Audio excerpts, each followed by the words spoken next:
Bonjour et bienvenue à cette dernière vidéo de l'année.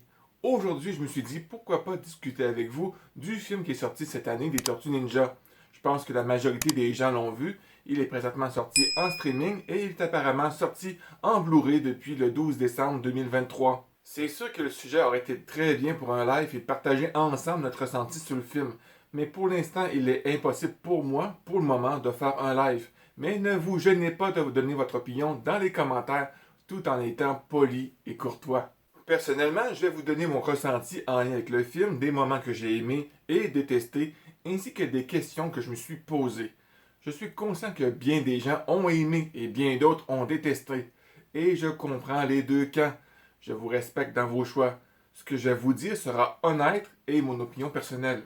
Pour débuter, je vais commencer avec le titre du film. J'ai l'impression que nous avons deux versions françaises, car en France, le film se nomme Teenage Years et au Québec, c'est Chaos chez les mutants.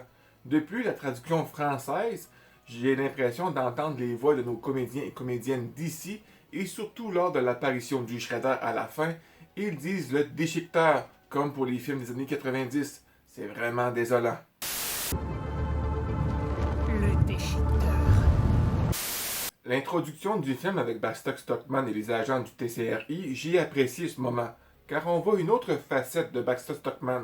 Sa priorité est d'avoir une famille, étant donné qu'il n'a jamais été aimé. Ça fait différent du Baxter que nous connaissons, riche, cupide et arrogant. Pour le Baxter du film, j'avais de la compréhension et je suis attristé qu'il soit apparemment décédé. Dans cet univers, le mutagène est créé par Baxter et non par les Ultroms, comme à l'origine. Puis, 15 ans plus tard, on voit les tortues faire leur épicerie. Mais en fait, c'est du vol à l'étalage.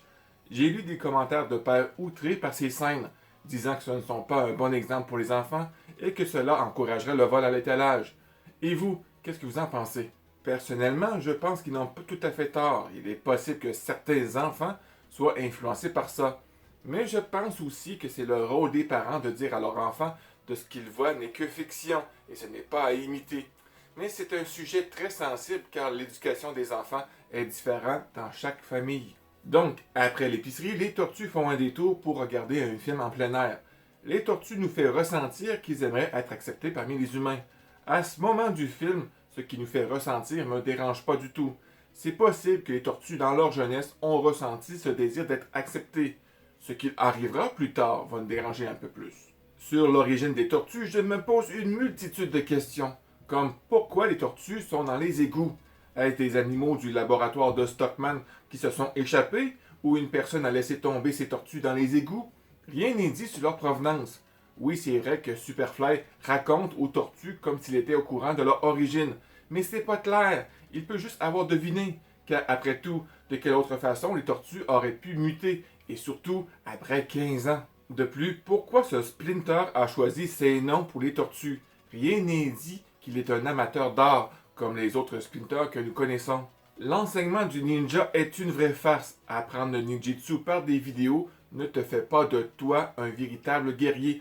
Et surtout que plusieurs des extraits vidéo sont du kung-fu, du karaté et des films de Jackie Chan. Rien de ninja. Ils ont peut-être fait ça comme clin d'œil car c'est Jackie Chan qui fait la voix de Splinter en anglais. Vous avez sûrement remarqué, si vous avez vu beaucoup de films de Jackie Chan, que Splinter, vers la fin du film, lorsqu'il vient sauver les tortues, son style de combat lui est similaire. Revenons sur l'enseignement du ninja. Oui, il est possible d'apprendre les arts martiaux par des livres et des vidéos. Tu pourras possiblement être capable de te défendre contre un inconnu dans la rue, si tu te pratiques intensément. Mais te battre contre un combattant de la MMA, les arts martiaux mixtes, oublie ça, tu vas te faire tuer, même si tu as étudié les arts martiaux pendant 15 ans. Il y a certaines choses qui s'apprennent seulement avec un maître que les livres et les vidéos ne peuvent pas t'enseigner. C'est la même chose pour les tortues. Ils sont capables de battre quelques truands dans les rues, mais face au Shredder, qui est un élite des arts martiaux, ils vont se faire massacrer. Donc, je trouve ça illogique. Côté positif, je trouve que les personnalités des tortues sont quand même bien respectées en général. Pour Splinter, un peu moins. Il est davantage un père qu'un maître. Mais je crois qu'il est possible d'être les deux. La série de 2012 et les séries précédentes ont pu le prouver. Dans cette série, il est constamment à la recherche d'une conjointe. J'aime pas beaucoup cette idée, même si nous sommes dans un autre univers, il y a des choses qui ne doivent pas être changées. Je vais illustrer mon propos. D'après les théories des univers parallèles, je suis pas un professionnel dans le domaine, loin de là, mais en gros, Vous pouvez dans les autres mondes être un animal, le sexe opposé ou une autre orientation, d'une autre couleur de peau ou nationalité, être bon, gentil, pauvre ou riche, mais vous ne pouvez pas changer l'origine. Vous pouvez remarquer cette théorie est appliquée dans plusieurs séries comme Loki, dans certains comics ou dans les films d'animation de Spider-Man. L'origine est toujours la même chose, une araignée radioactive et le décès d'un proche, que ce soit une fille, un garçon, un animal, gentil, méchant, pauvre ou riche. En général, ça ne change jamais. Alors, pour les tortues ninja, leur origine est d'avoir muté dû à un mutagène, origine extraterrestre ou pas, mais ils doivent avoir un père, mais surtout un maître, pour qu'ils respectent la voie du Bushido. Splinter représente la sagesse tout comme Yoda dans Star Wars ou Monsieur Miyagi dans Karate Kid. On s'imagine mal Yoda coucher avec un Ewok ou Monsieur Miyagi avec la mère de Daniel. Ce n'est pas l'image que l'on se fait de ce genre de maître. Même chose pour Splinter dans ce film. Le fait qu'il embrasse une coquerelle nommée Scumbag et devient sa petite amie, j'avoue que j'ai beaucoup misère avec ça. Pour les souhaits des tortues d'être normales, sortir avec une fille ou aller à l'école, désolé, mais pour moi, c'est complètement absurde. Voici une citation de la série de 2003 qui illustre mon propos. Nous sommes des ninjas, nous restons dans l'ombre. Les héros méconnus de la jungle urbaine. Les protecteurs silencieux du code du Bushido. Alors les tortues vivent dans l'ombre, ils sont des héros inconnus, ils vivent selon le code du Bushido. Ils n'ont pas le temps de penser à aller à l'école ou sortir avec une fille, et surtout pas avec April. Dans ce cas, tu ne peux pas dire que tu pratiques le ninja, surtout l'une des caractéristiques les plus connues des ninjas est leur capacité d'être invisibles. Ils sont supposés être invisibles à la population, être une rumeur qui épouvante les truands des rues, un peu comme Batman si vous voulez. C'est pourquoi j'ai vraiment pas kiffé la fin, que les tortues vont à l'école et sortent en plein jour et que Léo soit proche d'April.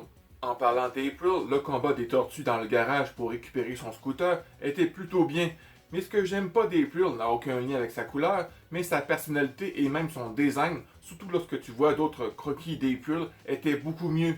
Tu te demandes pourquoi ils ont choisi ce look. Son côté journaliste n'est pas tellement au point et le fait qu'elle vomit partout lorsqu'elle est devant une caméra est insipide. Mais bon, je peux laisser passer ça, sûrement ça fait rire les gamins. Pour Superfly et les autres mutants, j'ai pas grand chose à dire à part que personnellement, je trouve qu'ils sont très peu développés. Vu qu'il y a beaucoup de personnages, ils n'ont pas assez de temps pour développer leur personnalité à chacun. Finalement, ils vont vivre tous chez Splinter et les tortues. J'aurais préféré qu'ils prennent tous des chemins différents. Je trouve que Superfly en général est un très bon vilain. Lorsqu'il se transforme en super mutant style Godzilla, j'ai l'impression que l'histoire déraille un peu. Je préfère la version du roman. Dans le roman, il n'y a pas de super mutant. Superfly tombe dans le fleuve, tout le monde est content. Mikey murmure Kawabunga et fin. Les tortues ne vont pas à l'école et rien n'est mentionné que Splinter et Scumbag font bisous. J'ai été surpris que Cynthia Ultron, le patron du TCRI, fait partie des méchants, voulant le sang des tortues pour créer des mutants pour l'armée. Mais pourquoi pas? Parce que son nom de famille est Ultron, cela peut laisser entendre qu'elle pourrait être un Ultron, en particulier Krang, ou qu'elle a un autre lien avec l'espèce Ultron. Le générique de fin implique qu'elle a une association avec le Shredder, qui est souvent montré en alliance avec Krang à travers les médias TMNT. Il se peut que le Shredder soit aussi un Ultron comme dans la série de 2003. Il faudrait attendre le deuxième film pour tout savoir. Mais vous, quelles sont vos théories? Alors, quelle est la morale de ce film? D'après ce que j'ai compris, je peux me tromper, c'est axé sur la différence et l'acceptation des autres, et la famille, c'est important.